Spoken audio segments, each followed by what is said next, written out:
that fucking camera out of my face. Get that fucking camera out of my face, Drayton. Are you fucking serious?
Awesome. And if I'm not mistaken, last year in Event, you guys came in second?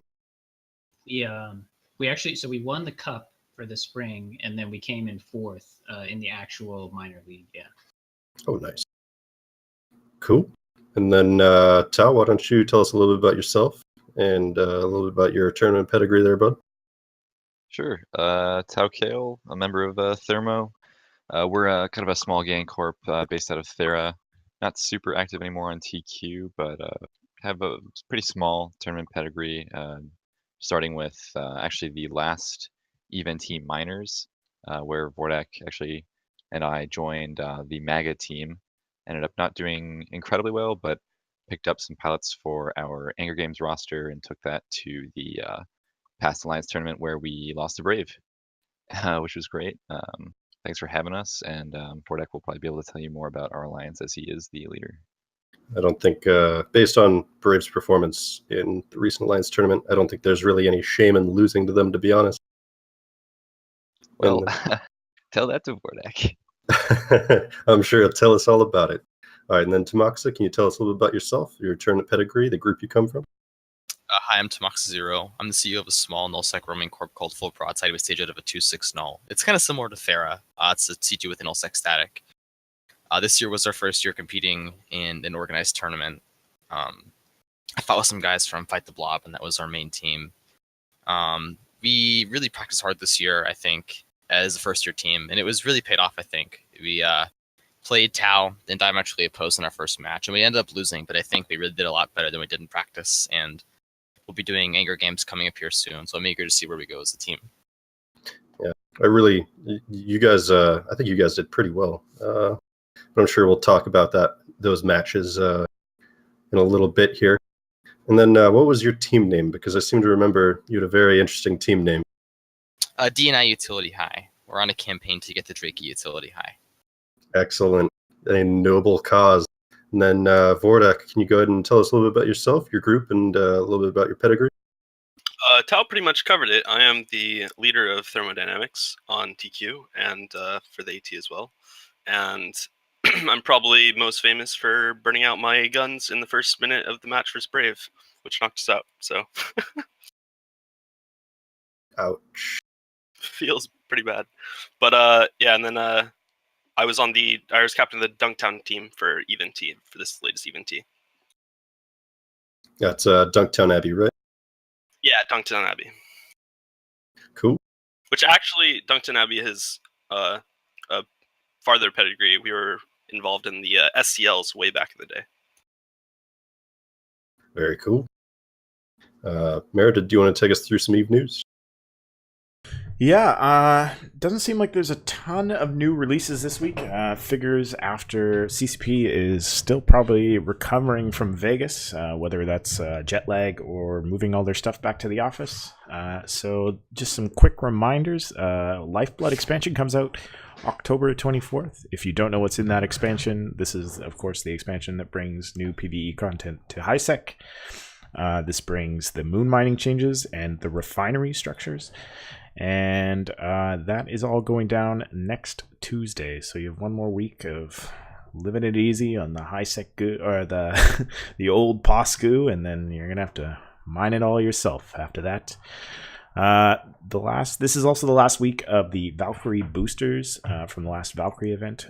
They will be dying out on the 24th, and I think there's an upcoming Blood Raiders event. So don't hold me to that.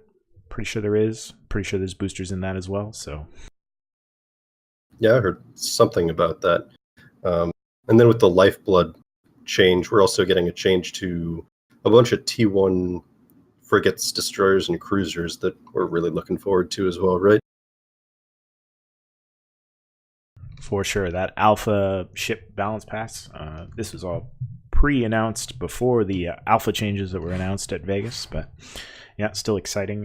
Little tweaks to the cruisers, frigates, and destroyers.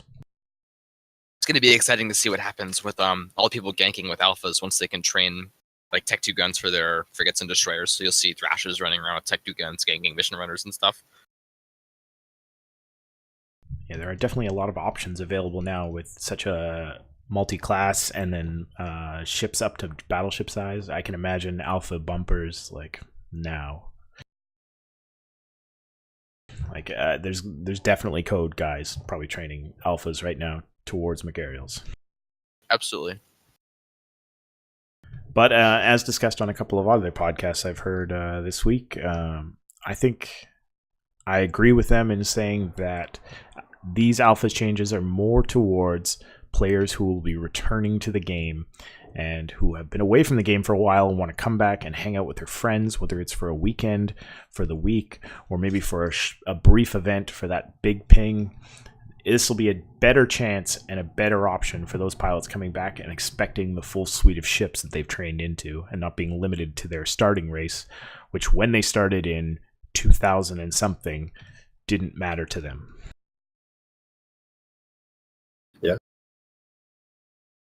Yeah, I definitely think it's more of an advantage to the older players and newer players being able to come back and just exercise some of that SP that they've trained over the years. I'm wondering how many Alpha McAriels we're going to start seeing in the nullsec fleets. That should be interesting. Are the alphas also getting battleship-sized guns? Just T1? Yeah, up to meta. No Tech 2, though. Oh, interesting. Yeah, McAriel alphas should be coming. Yep. I mean, it's just as scary in Tornadoes with Tech 2 guns. I mean, or Tech 1 meta guns. Like, yeah. I'm sure we'll see some Alpha clones on the Jitta and Amaran dock in NATO's. Bunch of 1400s looking for those haulers. Hurricanes with Tech 2 guns. I, for one, welcome the influx of new people to shoot at. Yeah, I think Always. Horde might have used that, like being able to use Alpha Hurricanes with Tech 2 guns. It means all their new bros can fly, the mainline doctrines without really sacrificing plaques. So I think they'll have a lot of new player retention because they can fly in the bigger mainline fleets without having to sub to the game. Also opens up a lot more possibilities for just Alpha clone solo PvP as well. I've done a bit of that, and a lot of the times just the Tech 1 beams for a mark can hold you back. Or even more so, the inability to use Scorch is absolutely huge. Yeah. So your problem there is using lasers. That's the problem. The only weapon system designed by God. Shout out to Rapid Lights. All right. Besides our main topic, which we'll be getting to after player news, there was a second round of Guardians of the Galaxy and the Drone Regions Federations going at it up in the north. Last week we covered briefly the MTO Keepstar fight, in which Guardians dropped a Keepstar in to Drone Regions Peregrine Falls, kind of the key system there between Venal and Peregrine Falls. And that resulted in a bloody fight, including the Keepstar dying under the super umbrella of the defenders, or the attackers, sorry.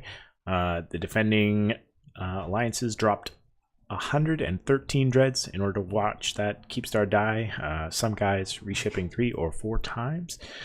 So this was followed up with another fight breaking tonight, in which a Fortizar was anchored in MTO. This time, they decided to use all of the numbers on the bat phone and called PL, who had their super fleet, to support in the onlining of this Fortizar. And this still turned into quite a bloody fight. The defenders in DRF ended up losing 100 billion, including 900 ships, 200 of which were battleships. Mostly Armageddons. Not sure the fate of those specifically, but it could have been the pile of Titans that were on field. I'm sure some bosons were dropped. The PL-supported attackers still managed to lose 78 billion, so quite a bloody fight. About 200 bill killed. Just a slight efficiency advantage to the attackers.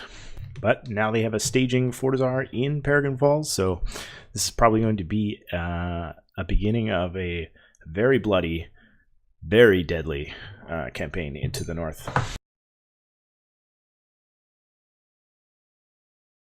Looks like a lot of the carnage on their side was actually Abaddons. You do have a few Geddons in there, but we had a lot of Artie Abaddons from the looks of it. Bunch of 1400s.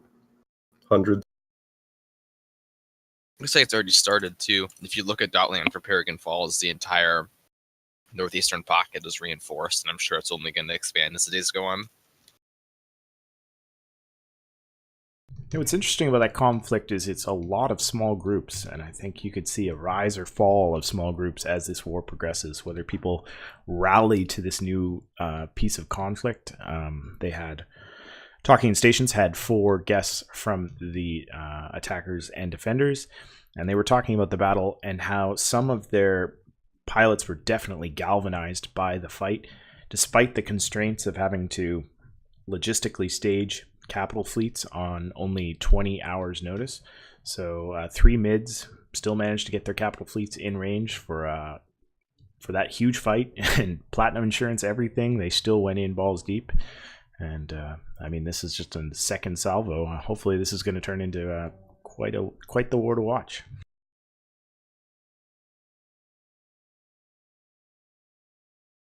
I think Kale is a member of one of those attacking alliances, so hopefully he'll have some feedback for us next week.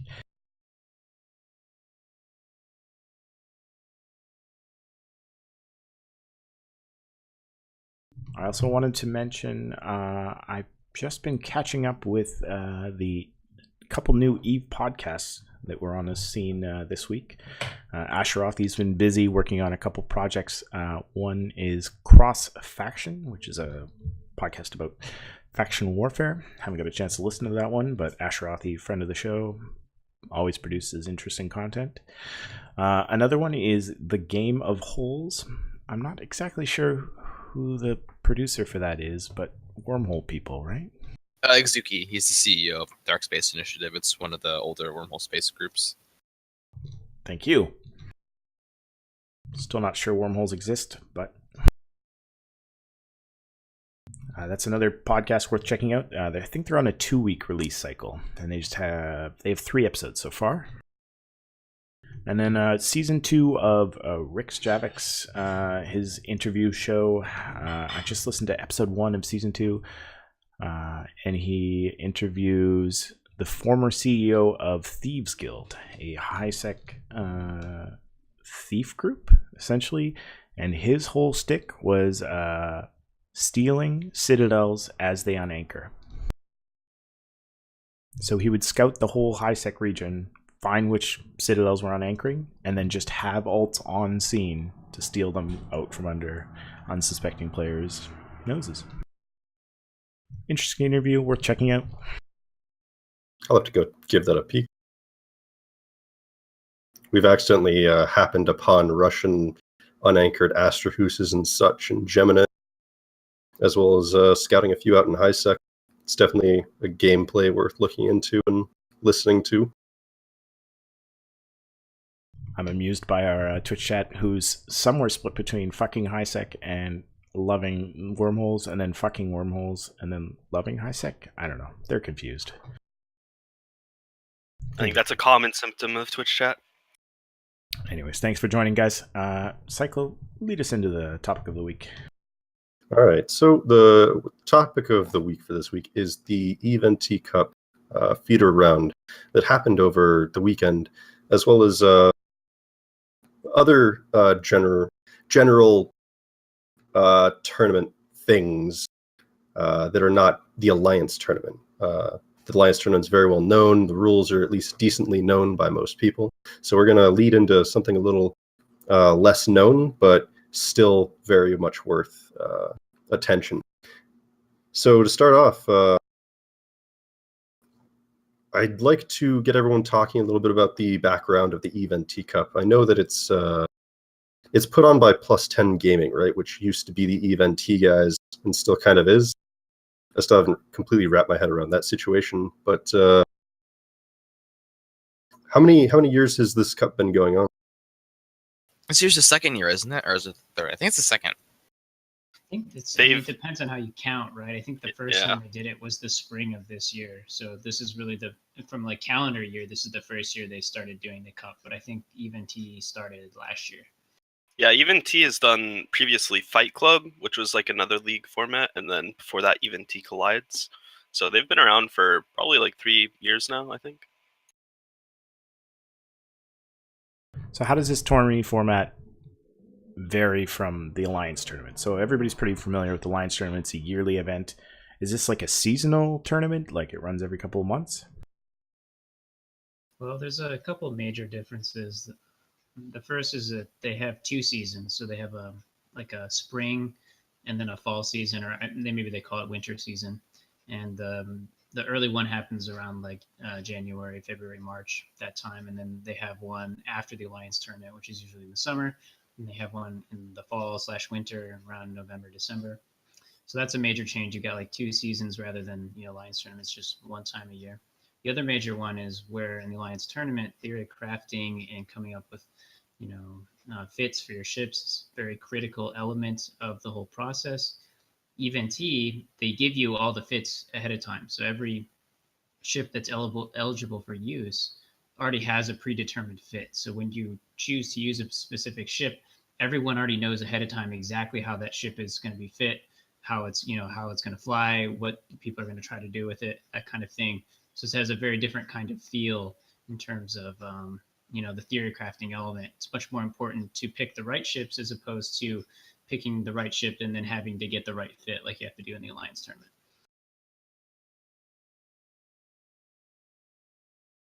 I think it sums it up pretty well. Yeah, it kind of lowers the bar of entry a lot of the way for teams who can't dedicate as much time to theory crafting and don't even have the kind of the background of a tournament scene to know what ships and fits and combinations of things work and what they don't work well against, what they do work well against. So it does really simplify it and kind of streamline it towards just finding a group of ships that you like or that you can fly well and just doing that. It's also fully done on Thunderdome, so it takes away the idea of losing the ships you lose on TQ, and the buy-in is fixed for all teams. So there's no bidding and no spending excessive amounts on uniques or implants and fits, and having to worry about looting a grid once you're winning a match. So I think it really lowers the bar for younger teams who can't really, I guess, afford to play in the AT because it is, does stack up once you're buying ships and you buy it in implants. So I think that's what the big defining factors is as well. Yeah, I think generally to play an AT and you're not buying uniques or expensive flagship, you probably need like around 40 to 50 bill a wallet. But with Even T, you just need the buy-in, which is 1,000 plaques. And another element of that too, with it being on Thunderdome, is skill points aren't a factor, which can often be a problem for younger teams in the Alliance tournament. You need high skilled skill point characters to be able to fly the command ships with folding skills and all that. You don't have that problem because everything's done on Thunderdome where everyone has max skills. Yeah, that was a huge bonus of the feeder rounds this year with the Alliance tournament. I felt that any team could put themselves forward, for better or for worse, if you have an opinion on that. But any team could really get into the first rounds of the Alliance tournament, even if those weren't going to translate into prizes. They could get the experience and the story of being in the Alliance tournament, even if it was at a low level, through the Thunderdome experience and the effort that was put into organizing that feeder round. Eldon, did your team go through the feeder round this year? I can't remember. Yeah, we did. We went through the feeder round. We won. We beat Purple Helmeted Warriors and got in on our first match. Yeah. I remember in the feeders the second day, the Purple Helmeted Warriors were just hell on anybody in that bracket. They had really, really strong domination victories. We were really happy that we won the one-off match and didn't have to play through the losers bracket, because those guys had to play like 3 or 4 matches the second day to then get those like final 4 spots. And man, that looked really tough. Yeah, my team had to do that. It was an experience. Yeah, we had to as well. We didn't get through that first day, so we had to try to fight on the second day. We got to the second match, but not any further. That was an interesting match. I mean, you can check it all in the post. We went into depth on the whole Alliance tournament here on Mindclash. So, all right. So, how many players are on these teams? So the Event format is 5v5. So there's definitely like a compared to AT, which is double that, 10v10. Same arena size? I believe, yeah, the arena is the same, except the AT has micro mobile jump beacons, and that doesn't exist in the Event format, which actually changes the meta quite a bit. So, with the 5v5 format, would you say that the piloting is easier or harder than in the AT? I think it depends. I think for certain, if you're flying like the destroyer, it's really, really hard to like fly a Tech 1 destroyer and live in the 5v5 format, in my opinion. And so I think it's really, really tough. There's not really, it's pretty unforgiving. If you make a mistake, you die really easy. Whereas, in the Alliance tournament, a lot of people are flying Tech 2 ships. They have more survivability. You're guaranteed to have logistics most of the time, that kind of thing. Whereas, in this format, we only have like one of each type of ship, battleship, battlecruiser, cruiser, destroyer, frigate. Everybody has to be really on the ball. And, one mistake that could cost your ship, and then it could snowball really easily after that. Alliance tournament can also be extremely unforgiving, but, if you drop a tackle frigate, it's not the end of the world. Whereas in this, if you lose your frigate in Event, you might not have ability to tackle any other ships, for the rest of the match, which could be a huge problem. Right. Also, on that note, I'd love to hear you guys' opinions as captains. Is it kind of harder or easier to do your captaining and target calling and judging the field with the 5-man or the 10-man? Oh, it's far easier with the 5-man, in my opinion. With the 10-man, you're counting for a lot more factors than with 5v5, where you know what your fits are like, you know what their fits are like, and you only have to account for 9 other people on the grid. Yeah, I want to just second that. In the Alliance tournament, I mean, including yourself, you're trying to keep track of 20 individuals at the same time. It's a lot of information to process. And I mean, I don't know how other teams do it, but we tend to kind of have a division of labor. We'll have one person, primarily calling targets, someone else handling the tackling. And I think you have to have at least some level, that kind of division of labor. Otherwise, it's just like too much to try to micromanage that many moving pieces, at the same time. Event, it's a lot easier because, you've only got to keep track of 9 other people, including, and then the 10th, including yourself. Yeah. And certainly also it will often come down to the role that, whoever the shot caller or whoever is kind of making those decisions is playing on the grid at any given time. Since you can only have 5 members of your team all in ships on grid, you can't have someone just kind of sitting there in a pod watching like often you can do in practices. So whoever's calling the shots has to be playing some other role. And if they're the logic pilot or their tackle or whatever, their perspective is going to be very different. And potentially it could be too much to take in or to be able to make accurate calls. So it definitely having 10 less people on grid really does simplify things. So I'm also reading here that this tournament is a draft style. So you ban first, and then the other team bans, and then you start to pick your team out one ship type at a time. Yeah, I think the easiest comparison would be to something like Dota 2 or League of Legends, where you're going through and you're picking and responding to bans and crafting your team based on what you see the other person picking. So there must be a lot of metagaming around your choices and what way you're going to design your team. Yeah, unlike the Alliance tournament, banning is important, but it's so much more crucial in Event. In some cases, I think entire matches are decided really at the banning phase. Like if you kind of go into a thing and you kind of have a certain setup in mind and you're not really prepared, to have certain ships banned, and then they get banned out and you end up picking suboptimally because you don't have a lot of time between your choices. I think they only give you like 45 seconds or so. If you're not, if you don't have backup options prepared, ready to go, you pick a suboptimal ship, you might have already gimped your setup from the outset, even before you even get on the field. So the banning process is super critical. You have to spend a lot of time practicing, your banning strategy before matches. And a big part of that comes from the fact that you have to pick from smallest to largest in terms of ship classes. So you have to start, with the frigate and destroyer and then cruiser, and then you get the battlecruiser battleship. But being able to, respond with your battleship band to everything you've seen that they've picked gives you a pretty big edge in that case, and can affect strategy a lot. That makes sense.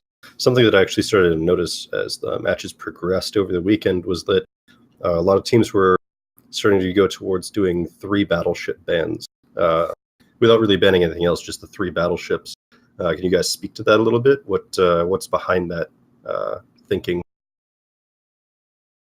Yeah, Dimetric never really went too heavy into the battleship bans, but we did notice that a lot, and I think it mostly has to do with the battleship obviously being kind of the core of the team, and it's going to determine a lot of your play style, especially the shield battleships.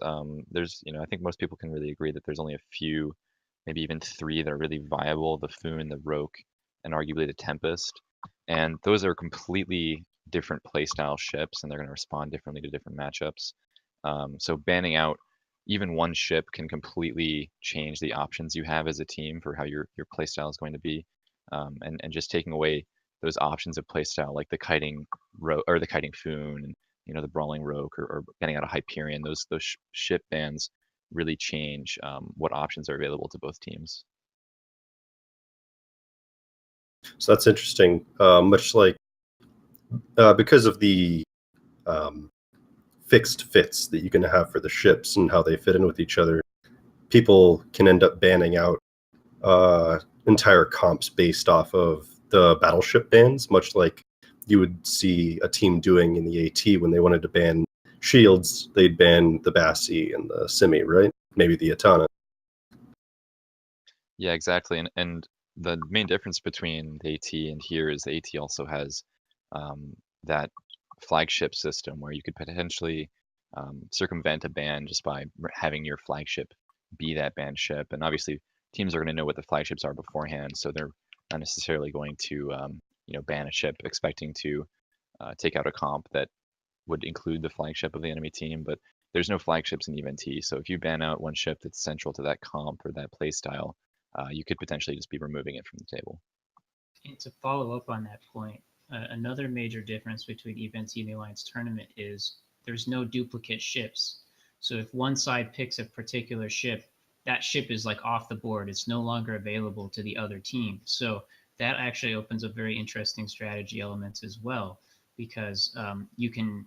We saw this last year in the spring league. A team, if you got to pick the battleship first, they might actually pick a battleship to deny it to their opponent, right? If they saw their opponent trying to set up a certain kind of comp, maybe the opponent wanted to go kiting or brawling or something, you see other team picking the Hyperion, for example, just to ensure that they couldn't get it, even if it wasn't necessarily like a optimal choice for the setup they had maybe originally planned, that kind of thing. So there's a lot of interesting strategy elements that get spawned as a result of the only allowing there to be one instance of a ship where in the Alliance Tournament both teams could field the same type of ship if they wanted to. I think one of the major dynamics with EVE-NT is that it's much more pick ban meta focused. As a first year team, we did a lot of practice, especially with groups like Furnace, and I think we noticed that during the beginning of our practice, we really let their captains get to our heads with the bans, and it's super easy to telegraph what you're picking just based on your frigate and destroyer. And once you can read into that on an opposing team, you can really make some targeted bans. So I think AT is more about theory crafting, but EVE-NT is more about being able to read picks and bans and apply your own without revealing too much. Yeah, I think a big mistake that newer teams make is that they get too caught up in they have a single game plan and they can get thrown off, or they kind of think too hard about what the enemy is doing, and it throws off their own strategy. Yeah, I think that also kind of alludes to one of the problems maybe with the tournament, which is that red-blue discrepancy that a lot of people seem to complain about. And it doesn't show up as much in the actual results of the tournament because it seems like I think there's kind of about a 50-50 win rate between the red and the blue teams. But a lot of people seem to think that blue has a massive advantage because they don't get the first ban, which means they can just respond to stuff. They also get the first cruiser, which means they can lock red team out of a Logi or lock them out of a specific tank type. They get the first battle cruiser, which chooses their link first, all that sort of stuff. That really does help the blue team play kind of more responsive. Though I think a lot of the kind of reason people lose with blue team has to do with them not focusing their bans enough or trying too much to create a comp where the red team can kind of respond to them. So it does introduce kind of a really wacky meta where people are always trying to outthink their opponents, and it makes it really easy to kind of get caught up down one stream, and then the enemy comes with, you know, a Scorpion pick where you thought they were going to pick a Hyperion or something, and then suddenly you've lost. This is why you always ban ECM, kids. Take it from Dimetric. In a small gang, of course, yeah. So this is the feeder round for the EVT Cup, right? Yeah, so the top 6 teams this year were able to advance to the minor leagues, and I believe there's 8 teams in each league, right? So I think at the end of the year, the top 4 teams stay in each league, and the bottom 4 get relegated to a lower league. And then can't remember, was it the top 8 from the weekend received prizes, or was that also the top 6? I'm not actually sure. Tao, have you heard from any of the organizers about prize stuff? Top 8. We have not heard anything about prizes that we're going to be receiving, but I think the prizes is based on like winning rounds more than placing in a certain area in league. It says for the Big Cup, the prizes are awarded to the top 8 teams, but it might be different for this particular round. So there's a prize structure for the cup itself, and I think that's just based solely on placement in the cup. And I think it's a plex payout, right? Like first place gets a bunch of plex, and second place gets less, and so on and so forth down. And then for the actual league, EVT league, the spring and the winter leagues, it's not plex, it's a skins payout, and that's, you know, it scales depending on how well you do in your individual league. Yeah, our background tonight is the Raven IGC skin. Beautiful. Yeah, it looks awesome. I believe that was last year's prize? Yeah, the last spring. Last spring. Eldon, you guys went on a full Raven IGC roam, didn't you? Yeah, we did. Yeah, we did. After we finally got the skins, after EVT was done in the spring, everybody put them on, and we went out and rubbed around the Black Rise and stuff, and had a good time. The skin looks awesome on TQ. Bad bougie. So when do the matches start back up? We just finished the first little set of matches. When are we going to be able to see some more? I think the first match is November 2nd, so 2 weeks? A little more than 3 weeks, I guess. I think the first matches are actually on the 28th of this month, so not this weekend, but the weekend following that, I believe, unless something's changed. And of course, I think we can all catch that on the Plus 10 Gaming Twitch channel on the weekends that it happens. I think it starts usually at 1500 Eve time. I think it's when I started this year. It was either 14 or 15, but it was definitely pretty early for USTZ. I do remember waking up really early to get to it. Right on. Let's move on a little bit into the meta. My favorite discussion. Is there anything that surprised you guys about the meta, whether it's in the pick bans or within some of the developments of comps that came out of that? I'm actually surprised that we didn't see as much Friglogy being successful as I expected. I think the Friglogy definitely shakes things up, because before, in the previous this spring league, there were Friglogy, but they were the T1 Friglogy, so like the Inquisitor and stuff. But this time they upgraded those to the T2 versions, and I think they changed the meta a lot, but I don't think there were many teams that picked them, and if they did, I don't think they were that successful, so that was surprising to me. I think I only saw them once or twice, and they did seem successful when they were used right, but I think most teams just weren't willing to risk elimination from the cup on making something like a risky pick as Frigology. They just tried to go safe and, pick Scyther or Executor or Osprey or whatever. Yeah, one thing that dedicating your frigate to Logi does is prevents you from potentially dealing with battleships, or at least some of the scarier brawling battleships like the Hyperion and the Rogue, and losing the ability to hold those things down, because your frigate's obviously going to be your fastest ship and potentially the one that can kind of sig tank the most and just sit on top of a large ship and hold it down, which could potentially remove that 5 points, that core ship from the enemy's team. But dedicating that to a frig obviously takes away that ability and forces you to maybe put that on the destroyer or a battle cruiser even that could be removed by the enemy team. I think one of the things that surprised me most, in particular in the pick ban phase, was how many teams were banning out the Maelstrom. The Maelstrom went on a pretty radical change between last spring and the winter season. It was already fit in the last iteration of EVE-NT, and it was just not a very good ship at all. They switched it to autocannons this time around, and it's definitely scarier than it used to be, but I was really surprised to see teams banning out the Maelstrom over, say, like the Tempest, which, I don't know, strikes me as a much stronger ship overall. I definitely agree. The big weakness of the Maelstrom is that although it's XLASB tank, it doesn't have an injector, so once it's out of those charges, it really can't keep taking. And it's a lot slower.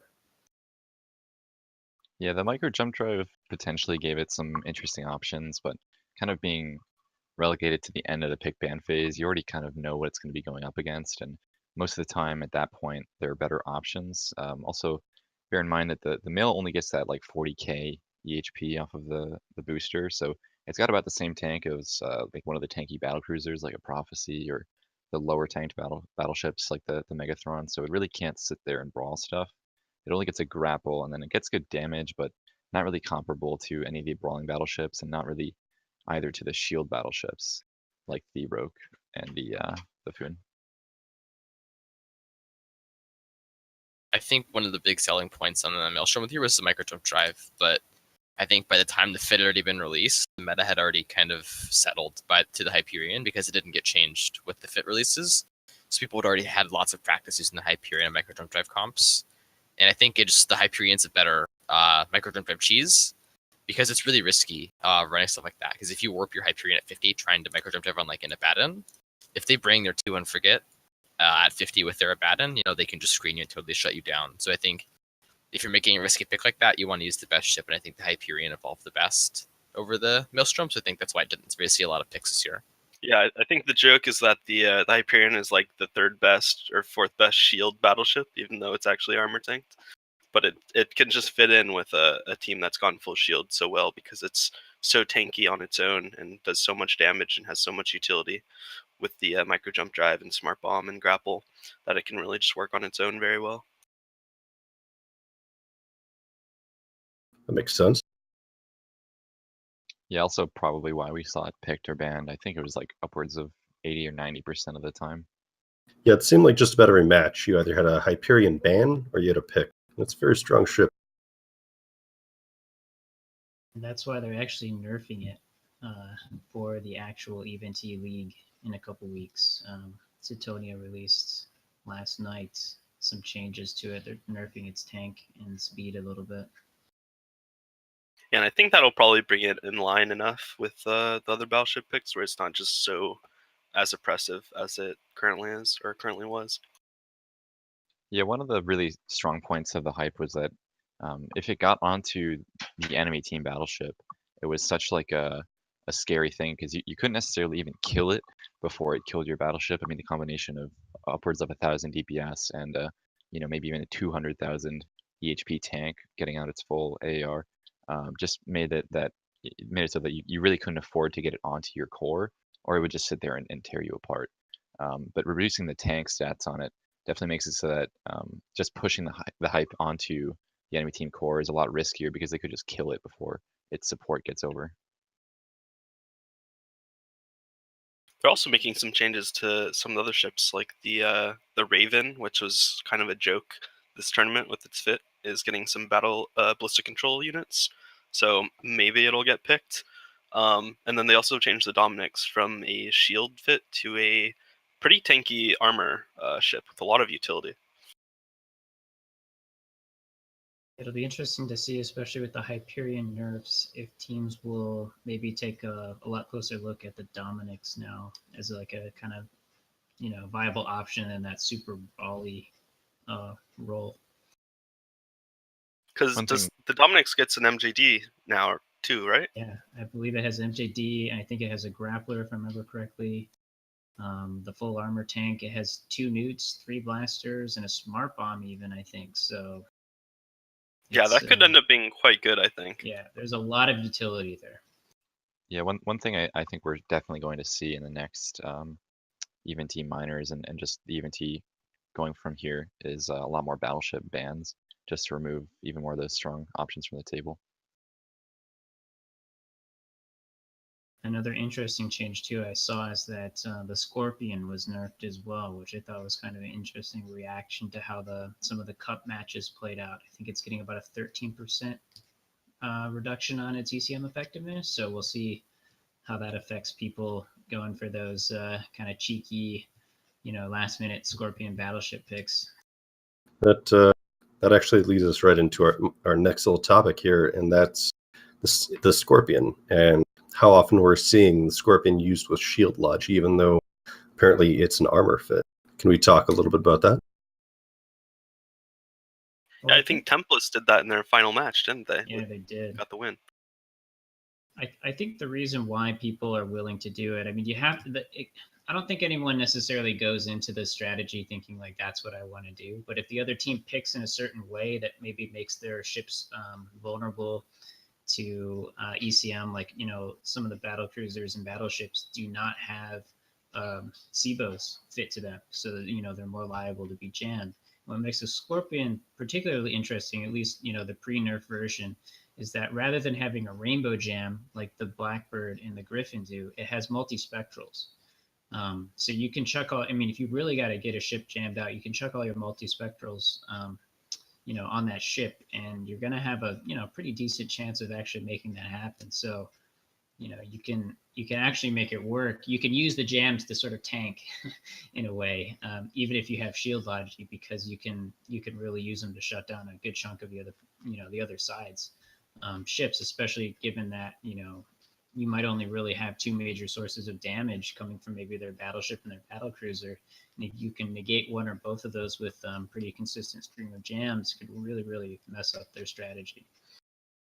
And I think ECM in general in this format is just so exceptionally strong because, first of all, everyone's in T1 hulls, and not all the fits get sensor boosters or anything like that.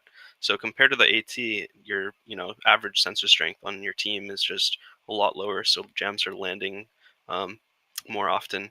And if you jam out 1 or 2 people, then you're snowballing that effectiveness a whole hell of a lot more than if you had 10 people on the enemy team.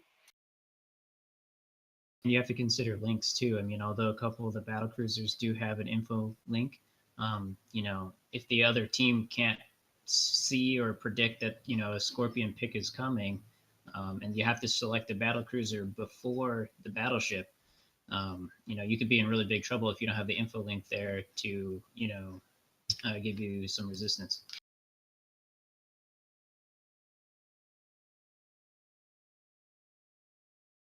Yeah, we felt this in our last match for Diametric, bringing the Griffin into an armor comp, or with an armor comp against another one, where just having that threat of jamming out a core ship makes it super hard for the enemy team to commit to any kind of playstyle. Just thinking, oh well, if we try to tackle this thing, then we're gonna get jammed here, and if we try to play safe, our damage is gonna get jammed, and then they're just gonna grind everything else. So the Scorpion kind of snowballs that with the ability to just bring out ECM whoosh your jammed to a whole new level with having multi-specs and having that crazy range in the MJD, where you just don't really know if any game plan is going to work out for you, because certain core ships could just get jammed and be completely ineffective. So it really brings a huge question mark to the table. Right. I can't remember which teams it was, but there were a couple teams that just straight use their 3 bans for Griffin, Blackbird and Scorpion. Yeah, I think that was Tao's team, and I did that to you a couple times, I think. Yeah, our approach was to never leave the Griffin on the table unless we could take it. It's just too ridiculous. Same thing with the Scorpion usually. Sounds like we'll have an interesting little meta around that when matches start back up, especially with the Scorpion nerf. Yeah, the nerf on the Scorp kind of reduces that question mark of like, am I going to even be able to do my job? And it's going to lead to less people getting jammed, but ultimately I think the just the possibility of getting jammed and losing the match on that is going to lead people to keep on banning the Scorpion and keep on banning those ECM chips because they just don't want to deal with, you know, losing to that RNG or losing an important part of their team to, you know, a 10% jam as opposed to a 20% jam. Right. Getting jammed. Oh, go ahead. Getting jammed by the Scorpion now is just going to feel that much worse because you know it's not quite as effective. It sucks already. Yeah. It was already nerfed. Why is this happening, CCP? Yeah, you really only need that one crazy, super low chance jam to completely swing the fight. Yeah.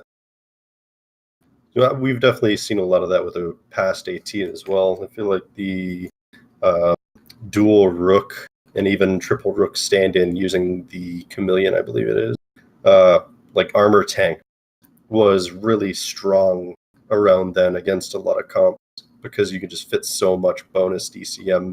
Then you can toss a info link in there to make it even worse. Yeah, those comps that Hydra and Vidra were using looked just super scary to fight.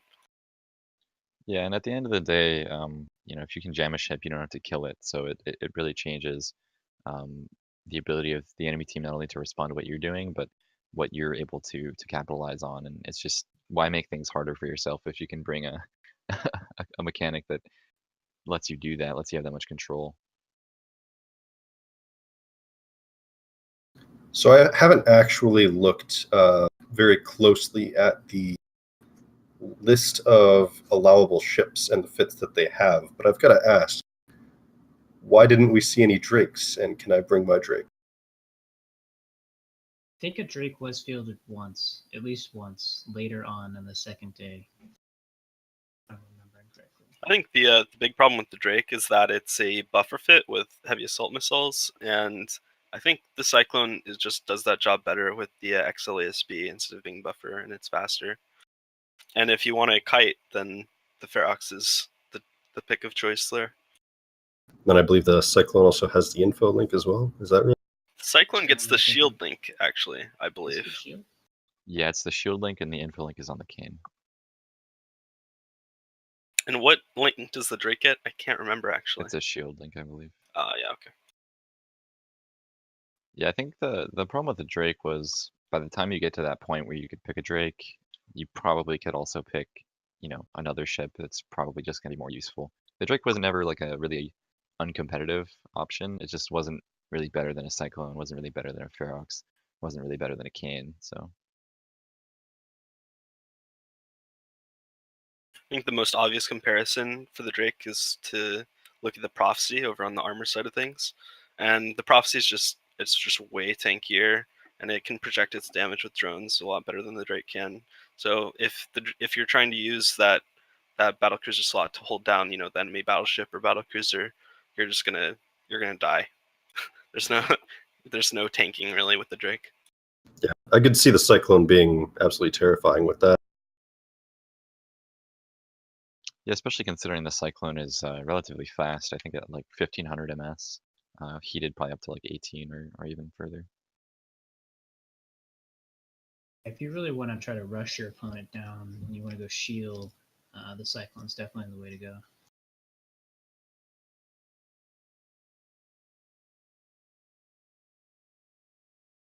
So moving on from that, the teams. We had, I believe it was 6 teams winning. Are there any teams that stood out to you guys or surprised you? Where you went, maybe they I wouldn't have thought they would be winning, or maybe teams stood out and that you didn't think they should lose. I think Sia Kids was another strange team this year that did really well. I don't really know much about them. They seem to be a team from the Imperius Alliance, I think. They live in Wicked Creek or something, and a lot of them seem to do fairly well under pick ban stress, and they did fairly well piloting wise too. I was surprised to see teams like that who come on so well. I've been in talk with Enar from Imperius, and I think we're going to have him on the show to talk about his alliance in the next couple weeks here. Does anyone know who the nameless team were?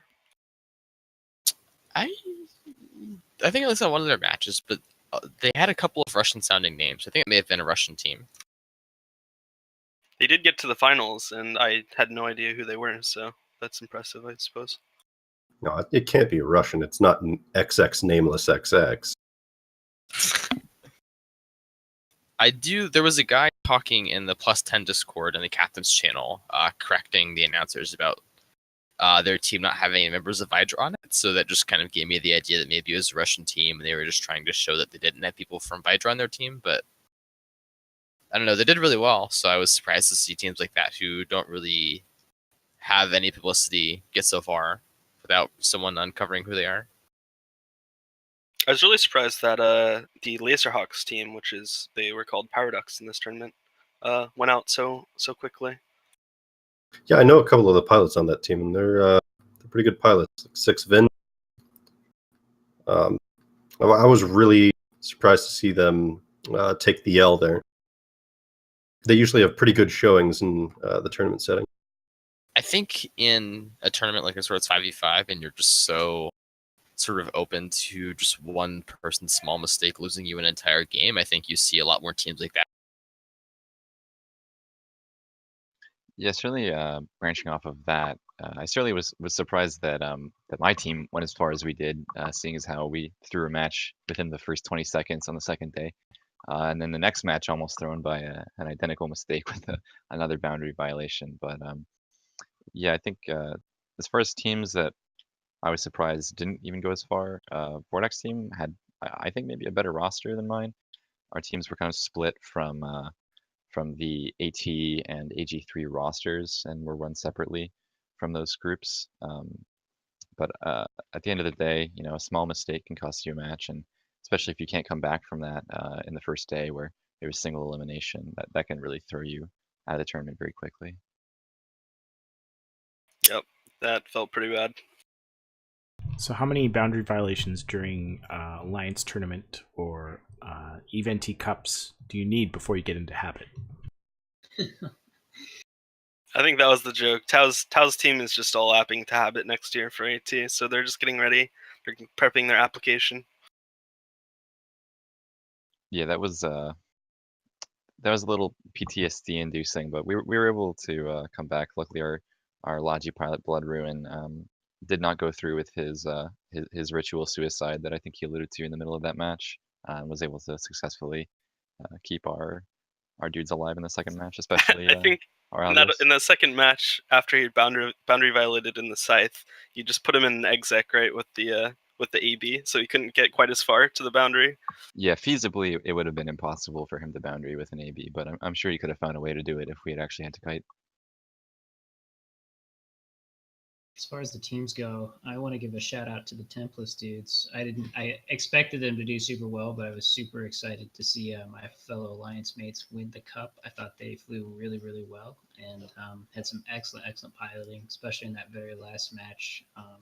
Their Logi pilot super chair, like unreal, riding the boundary there to stay alive. It was pretty crazy stuff. They did a really good job, and just want to give them a shout out. Yeah, I'm super happy that Templars was able to take this one, because I think we've been practicing with them mostly in our US time zone scrims ever since the previous Eventi Cup, and so during that, and then through Anger Games 2 and AT and Anger Games 3 now. So I'm happy. I love those guys. Yeah, awesome. what Vortex said, we've always been super impressed with like the clutch ability of Tempest, where like in practice, and we've been practicing them for 3 or 4 tournaments now, so we know the guys real well. They aren't always able to just pull stuff out, but it seems like in live matches they always somehow just pull off the most ridiculous stuff, even beating Hydra in their first match for AT. So Templates certainly have a huge amount of clutch potential and some really great pilots that I don't think anyone really ever saw before the past year. I want to thank Eve Onion News for subscribing to the show through Twitch Prime. Thank you very much. I do have a question for Tao. Sure thing. So Beatron's on your team, right? That kind of not sure about that one since he showed up to no practices, but he's on the roster. I was going to ask, is the reason that you didn't put him in that this tournament has no Lokis or Slepners? That may have had something to do with it. I think it also probably had something to do with us just being unable to find him. It seems there was some sort of miscommunication where he shut off all of his Discord channels and was unaware that we were even practicing for the tournament. But that may have been just a lie to get out of committing to a tournament with only Tech 1 ships. Oh, he's a good dude, though. Yeah. Would have rather had him in my Griffin and not Boundary Violated. Yeah. I think he was the captain of the Rote Capel team 2 years ago in the Alliance tournament when I was the captain of the Rabble team, and he was definitely the best scrim partner we had, and his piloting was pretty terrifying. He was able to make a lot of clutch plays. He poked really well in the Zvipple back then when the Zvipple was still really strong for the AT.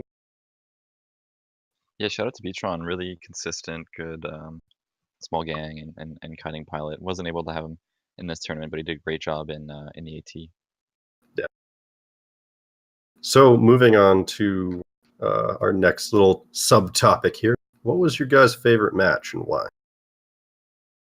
Oh, I'd have to say easily our first match versus Tamoxa, where it came down to transversal matching a Roke at 0 with an Abed, and that was a real nail biter. And thankfully, none of the stress had to come from any boundary violations or burnt guns or anything. It just came down to very slight differences in timing and being able to just kind of barely scrape by.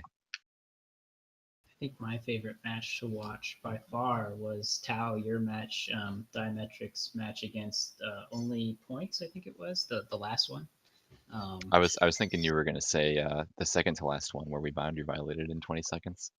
Yeah, well, which is the one with the Griffin boundary violation? That was the last match, yeah. Okay, yeah, that match, like, there was so much back and forth in that match. Like, I thought you were gonna win it, then I was like, they're definitely gonna lose it. Then it was like, oh my gosh, they're gonna win it. Like, it was crazy. Yeah, the comments for that match were kind of they were a real trip. Right at the start, right about when we killed the Blackbird, I started screaming like, "Oh, we're stomping them!" and getting really hyped on comms. And it seemed like we were making good progress at that point. Everything was kind of just going our way. We got the jams in the Blackbird like almost the entire time, jamming the Deacon and the Brutix really consistently, and that was just our game plan to kind of remove the Blackbird and then snowball off of our ECM advantage and remove their damage and whatnot.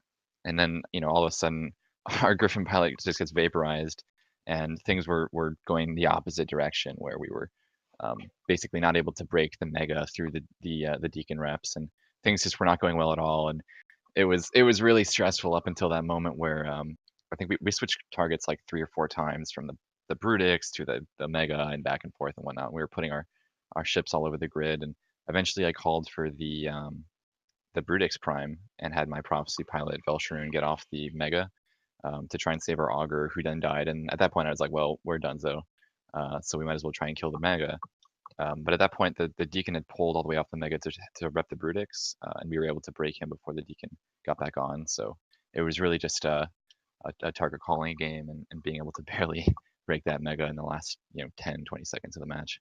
And that is one of the major weaknesses of the Frigate Logi, which is, it has to be pretty close to be applying good reps to its target. So you can potentially switch targets a lot and make it have to move around and catch it off guard.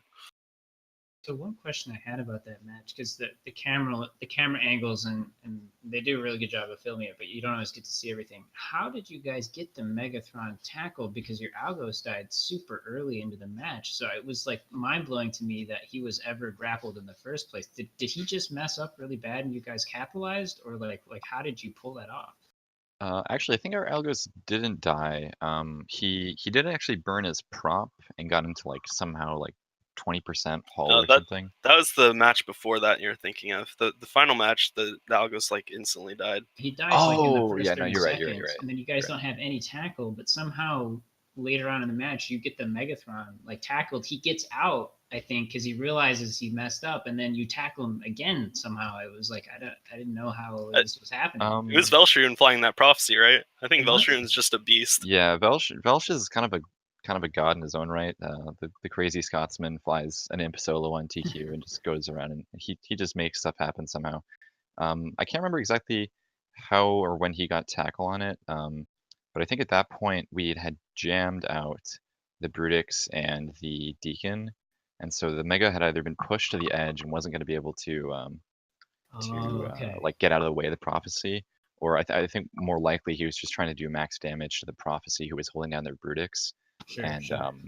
yeah, either the Brutix got jammed and then Prof just rammed the Mega or something. I can't really remember exactly. It Um, from watching the match on the camera or from the stream point of view, and then from your point of view that you uploaded later, I think the Mega had just been pushed to the very edge of the boundary and couldn't maneuver very well, and the Prophecy was able to get onto him. I think they like traded tackle like out at like 120 kilometers. Wow. Because I was just thinking, all that Mega had to do was just kite around and live the rest of the match, because there was no way you guys would be fast enough to catch him as long as he could just keep going full speed. Is that what the Apocalypse is? yeah, AV fit now, right? And the Prophecy is like a super slow brick. So I just figured they would just kite the rest of the match and you guys would be super screwed. They just whittle down your AUG and then it'd just be game over. I think by the time our Griffin had died, we already had the prophecy on the Mega. So we felt like we were pretty solid there. Sure. I think when the Griffin died, the Brutix was burning around kind of far away from the Mega, and the prophecy had been again at that point sitting on the Mega. So there wasn't really much of an option for them to break the Mega away, and it was the Brutix trying to get low trans on the Griffin to remove him and free up the reps from the Deacon. And I think at that point we'd also been priming the Mega, and then of course our Griffin died, and that completely changed our game plan. Right. Yeah, that was a crazy match. It was awesome. It was really, really fun to watch. I think that Mega got a nanite reload off in like 20% hull and was able to bring it back, and you had to panic at that point. Yeah, at that point it was kind of the confluence of the Griffin being gone, so no Deacon jams, and the Mega having a pasted AR that like barely allowed him to live. And we spent maybe a little bit too much time shooting him, but it seemed like every volley he was getting closer and closer. And then we were losing our auger, and we had to make a change. So it was a good job on our part of being able to kind of react and change our game plan. But yeah, so many of our matches came down to being extremely close, like the first match, and the second and this last match were just real nail biters all the way through the end.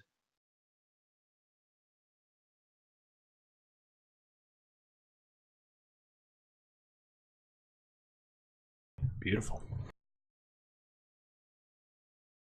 Now, Eldon, you guys are in the Major League, is that correct? Yeah, we're in the majors for this winter league. Looking forward to it. How do you think the meta is different in the majors versus the minors? Yeah, I mean, it's hard to say. I mean, there's definitely good pilots in both leagues. I think the majors this league is going to be really, really, really tough. There's a lot of good teams there. We got Tuskers is basically up there. Exodus is there. Vidra is up there. You have a lot of like really, really top-notch pilots. So I think that because those guys are super good, like kiting comps and the ability to move around the grid and string people out is like a much more viable strategy for teams at that level. And you have to take that kind of stuff seriously. Whereas, minor league, maybe in the cup, teams, you don't have quite the same level of pilot skills. So it's a lot more like brawl, a lot more brawling stuff, and people just kind of just going at it. But you have to really, really respect people's ability to pilot for sure. I think something I noticed watching the majors last time compared to the Cup before last spring league and the minors is just the frigate and destroyer pilots are just so much better, and they live a lot more than you probably see from some of the less experienced teams. Yeah, for sure. I mean, those guys that fly the super small stuff, I think they got to be some of the best pilots in the game because, you know, one small mistake in a Tech 1 destroyer, you're just, boom, you're just done. And they do a really good job of, you know, getting screen passes and, you know, staying alive and doing all the stuff they need to do to kind of maximize the value of their ship, even though they're so squishy. What do you think of the Sunessis? I don't know, man. I kind of think first of all, I think it's really cool that they included it this time around. I think that's like a fun little kind of variation, kind of change things up a little bit. I think I saw it a lot early on in the Cup. This day 1. I didn't see it as much day 2. So I'm not sure if people just thought it wasn't as good. I mean, I'm not sure what I think about it yet. I haven't had a chance to really test it out much, but I think it has some promise. I think it's kind of like last in the spring, you really didn't see too many different destroyers used. A lot of people use like a Thrasher. They'd use Algos, maybe Dragoon a little bit. Tower got some play, but it never really had a good win percentage, which is, you know, doesn't have a lot of utility, so that kind of made sense. You didn't really see a lot of people doing crazy things in the destroyer slot, but I'm hoping with the Sunesis, or however you pronounce it. Yeah, I think the Sunesis is actually the tankiest destroyer, especially and for shield for sure. By far. It looks like a lot of tank, not a lot of damage. So I don't know. It could have a nice little niche role as like a heavy tackle, or well, not heavy. I'll put that in quotes, but you know, survivability. Maybe actually be able to tackle something and survive. Branching off that to something else, last year with the MAGA team, Bornik and I experienced a lot of trying to play with no Logi comps. How do you guys, who were captains of teams this year, feel about sacrificing Logi for some of those stronger frigate or cruiser picks to maybe hope for like a rush comp or catch your opponent off guard? I think, in my opinion, it's really risky. And I think it's really hard to pull off. I mean, I'm trying to remember back to last event in the spring. I don't know if a no Logi comp ever won, at least in the actual league. Maybe in the Cup they did. But I think with there only being 5 ships, the cruiser Logi is just, or at least having some kind of Logi. I mean, we got Phaedra really messed with our heads when they broke out the Frig Logi in their match against us. No one had done it yet. And it was super huge shock. We didn't think it would be a viable thing, and then we totally got smoked by it. But the cruiser Logi, I think, is just really strong overall. It's a much safer play on average in terms of, you know, being able to keep your ships alive and having a lot of synergy with tanky brawly stuff and that kind of thing. If you're going to go with the no Logi, I think you have to have perfect piloting from your side. You have to be able to kite, keep range, you know, maximize your projection abilities, all that kind of stuff. And it's a lot harder to do. Any thoughts from Tim and Bornik? I think with the T2 Frig Logi now, it might be more viable to go use that cruiser slot for some kind of DPS ship like the Caracal, or there's not really any armor cruisers that really scream like that they're super good, and you know, you'd have to sacrifice your cruiser Logi slot to pick it, but could be more viable this time with the T2 Frig Logi, and you just don't go like full no Logi because that seems pretty risky. I agree. So following up actually on that point, did you think it was surprising that like 3 or 4 different teams picked the Augur Navy issue in their cruiser slot? Yeah, that seemed really bizarre. I don't think that ship's very good. It just surprised me when I saw it. And not, I mean, one team, whatever, maybe be experimental, try something crazy, but like 4 teams did it. It's like shocked me. For the viewers that don't know, the Augur Navy issue in this, I believe, has 2 1600 plates, which will give it about the 40k HP, and the reason it doesn't get more is that it also uses polarized pulse lasers. So all the resistances from the ship are removed. So all you have is the buffer, but you don't have any resistances. which will also make it harder for the Logi to keep you up, but it will put out a lot of damage. I The- personally, sorry to cut you off. I go personally ahead. am kind of a believer of the Og Navy. I think it's Okay. kind of an underrated pick in that it gets a really horrifying amount of damage, and I think That's in the true. right position, it could be really powerful with the dual NOS and the just ridiculous it gets close to 800 heated DPS with Conflag, and it's got a scram web and all that stuff.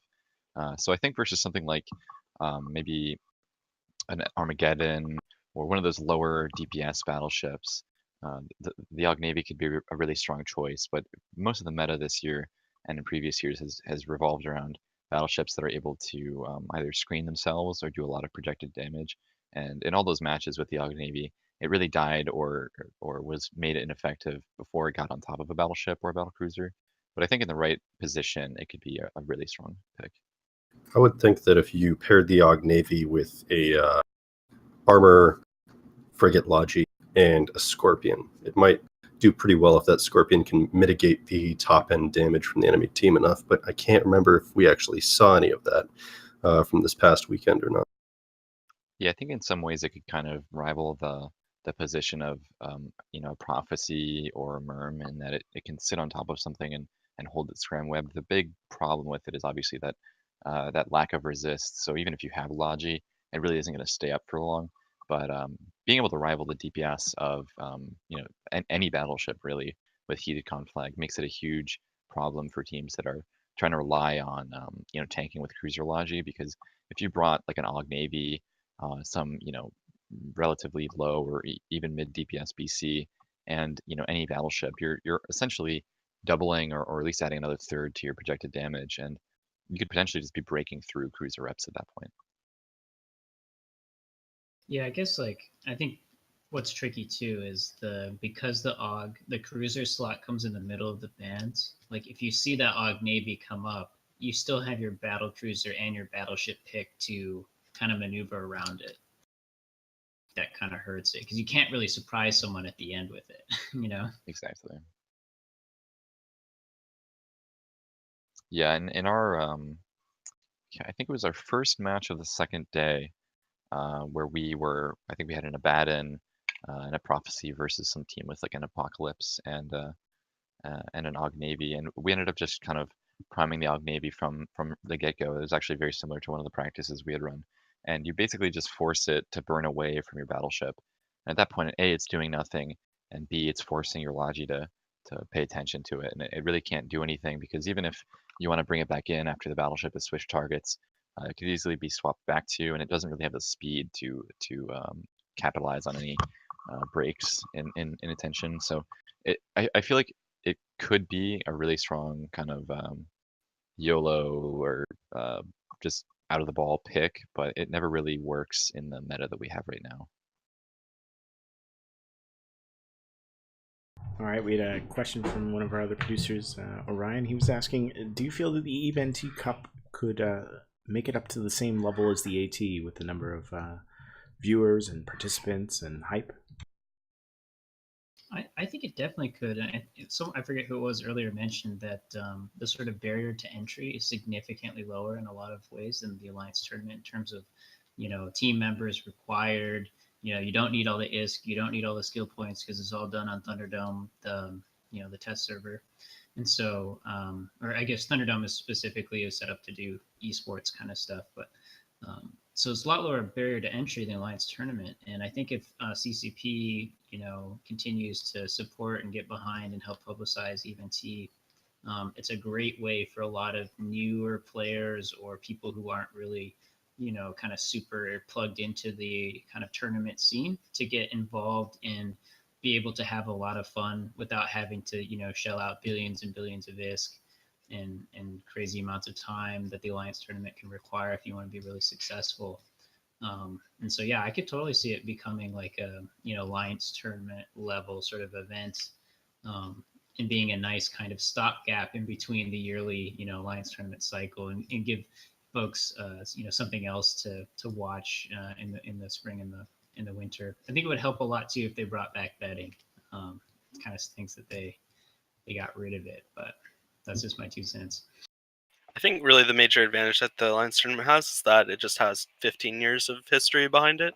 So there's a lot of history between the teams and sort of the players. So, but I think the Even T, it's like a lot more viewer friendly because like the viewers can look at the fits and there's not a lot of operational security mystery around the meta of the AT. There's just all the fits are in the open for this one. I would think it'd be really viewer friendly as well, even if they didn't go to look at the fits. The fits are often talked about as well on the streams, so it becomes apparent how things are fit, what they're good at, things like that. Like after watching the match with the Tempest, I think it was, orbiting the Abaddon, barely taking any damage, and how excited the announcers got about how hard it was for like an Abaddon with beams to actually apply to the pest. I think people would take away from that like the large beams, they just can't track as well on the Abaddon with the fit, and they could just kind of take that forward, and it's a lot easier to follow. Whereas in the AT, you'll hear announcers say things. They can actually look to see what guns are on the ship if they look at the ship, but you might not know what the mids or the lows are necessarily, so you just kind of see them announcing things based off of assumptions. I think another big plus for the Even T tournament is that the Even T broadcast team has just been getting so much better than where they started off 2 years ago. I think like all their commentators are getting a lot more knowledgeable and enjoyable to listen to commentate, and then it's just a very, very smooth viewer experience watching that broadcast. Yeah, I think what Even T probably has going for it most in that regard is being separate from CCP, whereas CCP is running the AT almost like a passion project where certain members of their team are running it on their own time or somewhat on company time. And obviously the company does put money into it, but the ability to have that be separate from everything else they're doing and just focusing on Even T and on the production quality and doing all those things really allows them to kind of supersede the AT's broadcast quality. And we saw that a lot in the first few weeks of AT broadcasting that were done by Even T this past year that were, I think a lot of people argued better than CCP's own coverage, at least from just a quality and a kind of an easiness to view angle where everyone knew what was going on, everything happened on time, and it just was really easy and fun to watch more so than probably in any other year.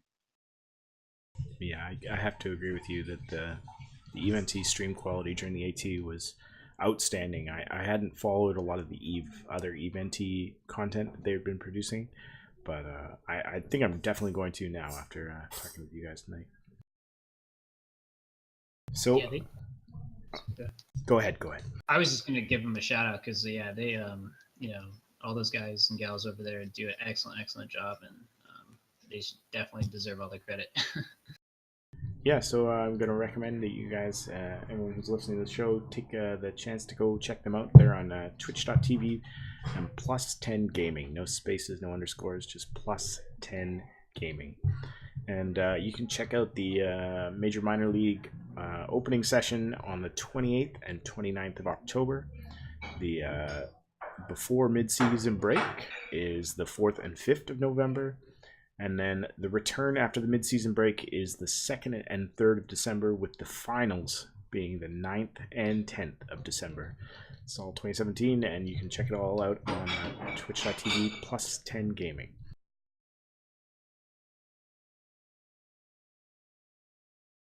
Any other final comments here on the Cup? You want to shout out your team or your teammate?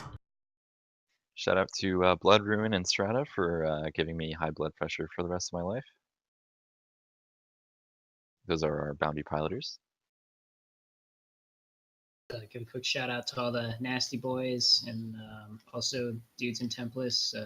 Really happy to be a part of that line. Super cool group of guys.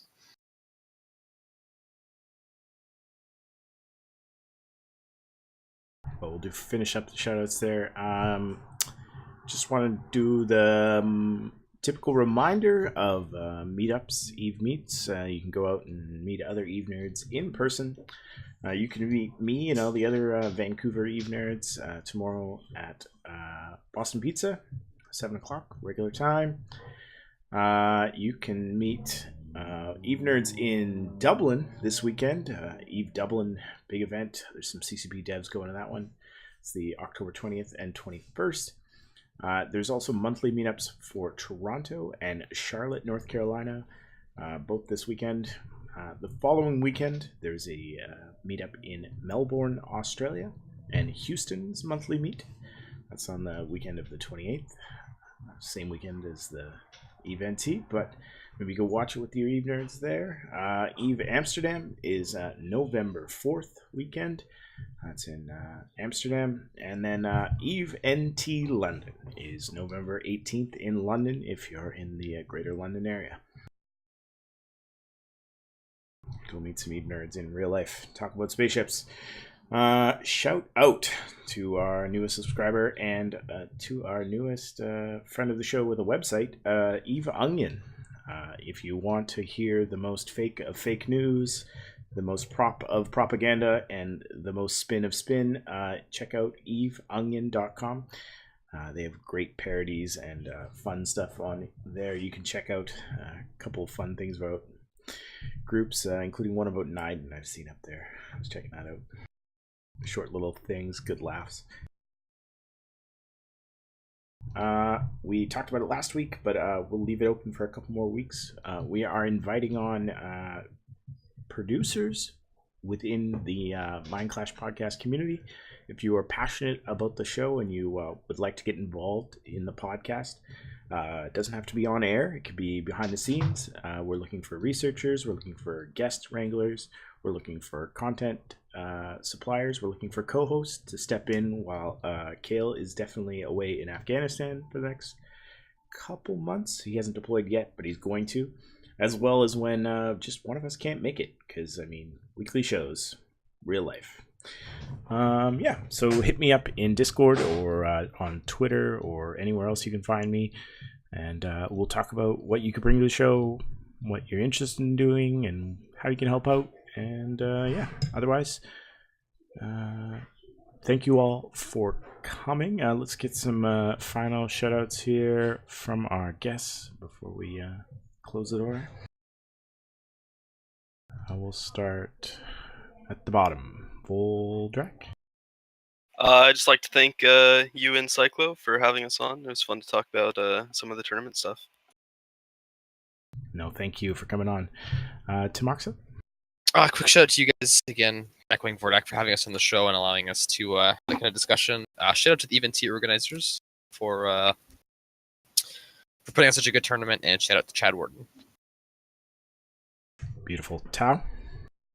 Yeah, in addition to everything everyone else has already said, shout out to all the viewers, all the people who help make these streams and events possible, and to the EVE community at large who supports and watches and has an interest in this stuff. It's a great game, and tournament scene's really starting to flourish.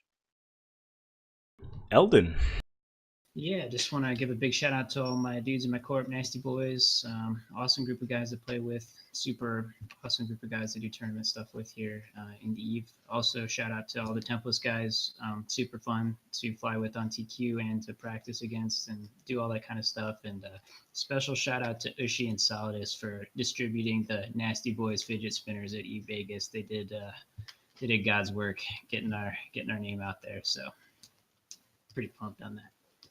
Oh, I did also want to give one last shout out to CCP Logibro, who post Vegas came in clutch and got all the teams Thunderdome access right the day or two before the tournament was supposed to happen, so we could actually have that tournament. Beautiful. Cyclo. I got a couple shout outs here. First off, I'd like to shout out the Nasty Boys for letting me crash on their couch for this this tourney and learn from them a little bit. Second, I'd like to shout out the Mindclash podcast. Make sure if you're watching on Twitch, you hit that follow button. Make sure that you also go ahead and follow them up on Twitter so that you can get all the latest updates and pre-information for the show. And of course, the most important of all, make sure that you hit up the Mindclash Discord to keep up to date with all the current information. Yeah, it's definitely the best place to hang out if you like the show. All the former guests, current guests, people who will watch the show but never say anything, including ourselves during the week. We can all clamor about our alliances and throw shade at each other. It's good times. Shout out to my alliance for having CTAs on Mondays, you bastards. So I can't attend right as show goes on air. Come on, seriously. And shout out to my wife who just brought me a dessert. Thank you, wife. Thank you for helping me keep this show running. And thank you all for watching live. If you are listening in post and you don't realize we're live every week on Twitch, twitch.tv/MindClashLive. If you are watching this live and didn't realize this is a podcast, it's in the title, and you can find us on Crossing Zebras or evepodcast.com or mindclashlive.com, and you can find the RSS feed there. Thank you all for listening. Thank you all for watching wherever you're watching us.